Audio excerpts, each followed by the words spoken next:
Shalom, shalom. Welcome, everybody, to Faith Community Church of Tulsa's firework uh, event. So, those of you here and those of you who weren't able to make it but you're able to watch the video, I have to say thank you. You the work that you have been doing for the last several years, well, more than several years, but for the at least for the last several years, has been uh, it's been so appreciated, and it's been such a blessing. And I want to share with you briefly on a few things, and then I'm going to go into a testimonial for you on what you have done, what you have done because you show up and help out. Again, granted, we're not a traditional type congregation where we meet every week and so forth. That'll change in the future, trust me on that. I'm believing God by faith that He's going to make a way where we're going to have more frequent, if not at least an established congregation. In the meantime, the Lord is still using our corporation to be a ministry of ministries, helping, outreaching, and not only helping people within our communities, but also helping other communities like in the country of Burundi, even in Israel. So we're doing a work. The money that you're helping us raise here is a great contributor to that work. And what you're doing is changing lives. So I wanted to go over just a few things because Junior's going to give you the details of everything he's needing, and of course, wherever you're able to do, and that'll help him be able to come up with a more clear plan on how we're going to execute this and get this going. But first off, I just want to say thank you for your dedication. I also want to say that while I'm on site, okay, whether me and Anna are there, we're only there because we're like you. We're doing what we can to help.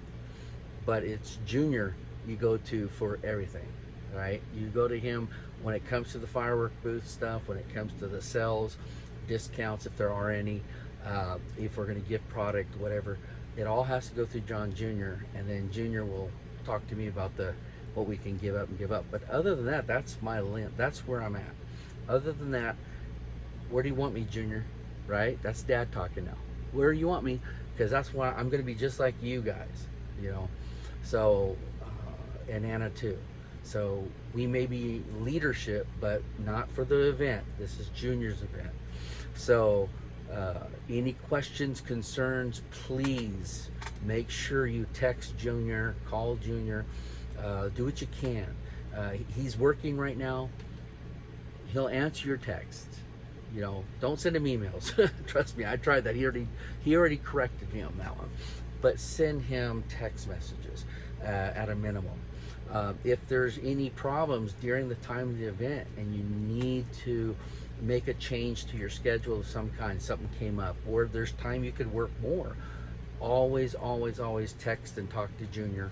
And so he's in the loop. Even if you ask someone to cover for you, please always let Junior know, hey, I talked to so-and-so and they're going to cover for this shift. He just needs those kind of details. That's my suggestion as an event organizer, because as many of you know, I put on some really good events and I've done it. I love doing them. They were always fun. And John enjoys this. It's fun too. It just gets a lot of hectic when you got work and family and other things going on. It makes it tough, but he really takes joy in this. And I just want you to know that I'm aware of that, and I want you to stay aware of that if you don't know already, but many of you already know this. I did talk to Junior today, which is the 26th of May. So this is, for you today, it's yesterday. We are expecting the fireworks to arrive on the 29th or the 30th of June.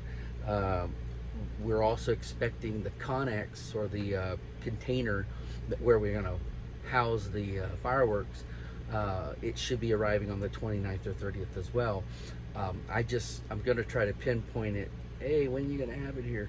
Because I plan to be in Tulare no later than 9 o'clock in the morning on Thursday, the 29th of June. Okay. If I come earlier, I'll be sure to let Junior know and so forth. But I'm going to be there I'll be on site no later than 9 in the morning on the 29th. So that way, if our container happens to come, I'm there on site to do it. And Junior doesn't have to be there for that because he's already juggling. So I'm just trying to do my part. So if he can be there, great. If he can't, I understand. Now he wants to be there for the inventory when it arrives. I understand because he grabs his package and his box, and you leave him alone. He's going to do all this stuff, and then we just sit back and enjoy the fruit of his labor, right? And then he'll start letting us know what to do, right? So just be ready, and that might be on the 30th on Friday, because again, we need help with pop-ups and you know how it is, how we had it set up with the signage and stuff like that. Junior's going to need that help. He will let you know when, and you coordinate with him on all that. So I'm not even going to pretend I know what his schedule is, because actually I don't. So, but we're going to try for Friday night. So work with Junior. And then I think that brings us into our testimonials. So from August of last year to present date here at the end of May, the money that we raised, and I say we, I mean you, right? Because you guys really did like the majority of the work. I was barely conscious, last year because of medications and stuff. But this year it's different for me, thank God, as you can tell by my whole demeanor. My whole demeanor now is nothing like it was last year. Last year I'd be like, zombie. Anyways, so I want to acknowledge that what you helped us raise last year, it actually helped not one but six churches in Burundi, and the monies that we raised will also help during one of their monsoon seasons where the home of the pastor that we've been working with there, Pastor Desiree, was just devastated. The roof caved in and it was horrible for him and his family. And we were able to financially help him get that rebuilt. Amen. And then we also helped pay some rent for not only his church, but also for several members of his church who were behind on the rent. Because again, this is a third world country, and if you don't work, you don't eat. I mean, and that's a daily thing. So if the work's not there, you don't eat. So that's what we've been doing. We've been trying to, keep his food stores supplied, and it's really inexpensive for us. I mean, we're millionaires compared to them, right? So when I send them, say, $100, well, that's like handing them a month's wage. Really? Yeah, because the American dollar goes much further there. So keep that in mind, that what we're doing here is helping people like that. Last year we also helped with the International Fellowship of Christians and Jews. We were able to help send some funds there, and I have to say thank you to Richard and Wendy Forrest, because they have been very faithful in their monthly giving, and a portion of that monthly giving has been going, because they put in there, this amount of money for missions. But Richard has taken the time to tell me, because I asked him, I say, well, do you have any particular missions in mind? And he says, as long as it supports Israel, that's fine, but I'm going to leave it to your discretion. And he does that for the most part, but sometimes he'll say, hey, I want to get to International Fellowship of Christians and Jews, and we do. So we gave, quite a bit of money to them, which is great, because we actually help the people in Israel, boots on ground, helping them. The other thing too is this year I want us to add a third ministry to our support list for active, I'm talking about supporting them actively as they're doing mission work, right? We're already a contributor to, say, First Fruits of Zion. We give $50 a month to them as a support. They're stationed here in America, but the reason why we give to them is because a lot of the teachings and my study material and stuff I get is from them. So it's kind of like we also would give to Kenneth Hagin Ministries, Kenneth Copeland Ministries, and stuff like that, because I get the teachings. So if I'm gonna get teachings from other ministries, I just think it's just the right thing to do is to help support them every now and then with whatever you're able to do. The other one I want to look at is Ahavat Amin Ministries International. That means for the love of my people. And this is Rabbi Dr. Itzhak Shapira. And if you look at my Facebook page, you'll find his stuff being shared on me all the time. He shares many of the same biblical values and viewpoints. We may differ on end times discussions, but it's not over salvation issues. This is just one of those things that, okay, you don't believe in the pre-trib rapture. You believe in what? Mid, post? It doesn't matter. It's all pan rapture because it's going to pan out. So whether it's pre-trib, mid-trib, or post, or has nothing to do with the trib, I don't know. It's not enough to be dogmatic, and it's not a salvation discussion. So, but I love his point of view from a rabbi's perspective because he is a rabbi. So, and I love his heart for both his community, the Jews, as well as the Gentile. He wants to reach both and bring us both in because he says we are the remnant. Those of us who come to Messiah are the remnant, and it's the remnant that's going to be saved in the end when Messiah comes again. So there's your little mini sermon from me, but I wanted to at least throw that out there. So that's just one of the things I want to see us to be able to help support. Right now they're establishing this ministry from Rabbi Shapira.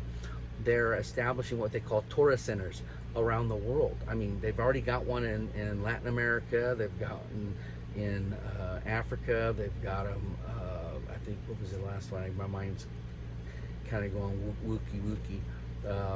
In Spain. I mean, we're talking about, these are Torah centers, which their job is they're an outreach within their own communities. So you're able to connect. This is called in the weeds. So those of us who are from a military background, especially in the SOF community, Special Operations Command community forces, when we say in the weeds, we're talking about the very people who have boots on ground doing the work. And that's what these Torah centers are designed for, is they're designed to help the community come and be part of this unification between both the Jew and Gentile, coming together as the one new man, as we already know in Ephesians 2. So the one new man that Paul's talking about is, he made it clear, it's both the Jewish believers in Jesus and the Gentile believers in Jesus coming together in unity, not conformity, unity. Big difference. Because if you notice, every apostle in the book of Acts, they all honored the Shabbat from Friday night to Saturday night. They honored the Shabbat over 80 something times. It's mentioned in the book of Acts. And they always returned back to Jerusalem for the 3 pilgrimages, to do temple worship. If you notice that, because even towards the end of the book of Acts, Paul returns, right? And he has, and they're having arguments with the Jewish communities, having arguments, and he's saying, look, I'm Jewish. I'm not telling people I'm telling you we don't circumcise Gentiles. No, that's not what it means. But I'm not teaching anti-Torah, And so he actually had to go through the ritual of purification rites, which means they shave all the hair off your body, and you have to do multiple sacrifices for a week before he could even enter the temple to do worship at the temple as a Jew.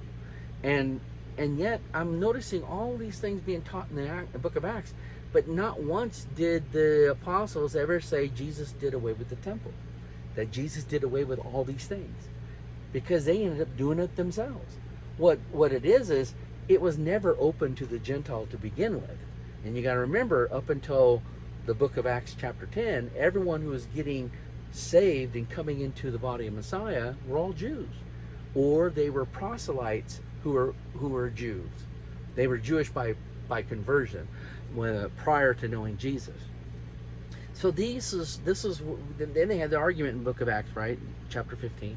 How can a Gentile be saved? That was the talk. Today we're like, how can Jews be saved, right? It's almost the opposite effect. But it's true. It's very Jewish to be a believer in Jesus. And it's very normal for a Gentile to come to know God through Jesus. That's how it works. So just as God saved Israel from Egypt, right? Which we all know by the study of Passover, but it wasn't just Israelites who left. It was also the God-fearing Gentiles.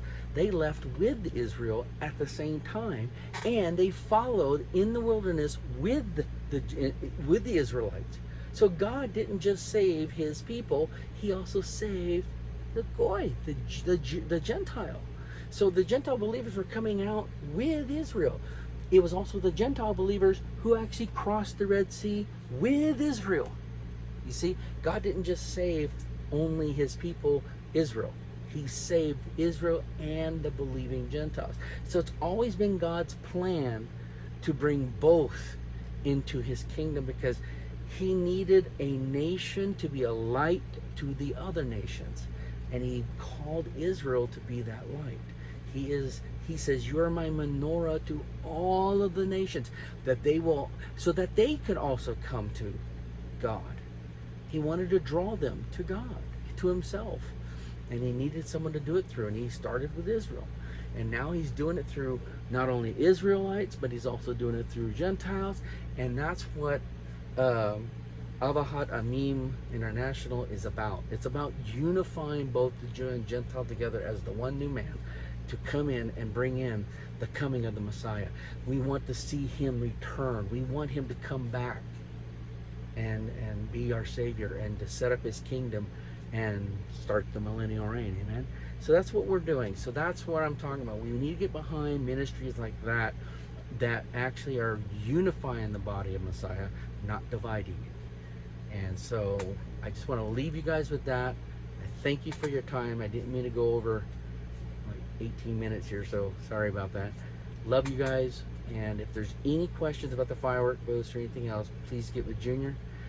If there's any other questions about what we're doing in the ministry, if you've got some ideas or some thoughts or even questions, please get a hold of me. I'll take that, and we'll go from there. But I'm looking forward to seeing everybody here at the end of June, and God bless. And we want to just thank you, and I just want to make sure that John Jr. can be able to do what he knows it needs to be done, but he needs you to do it. And I just thank you guys for your devotion, and we love you. In Yeshua's name, Amen.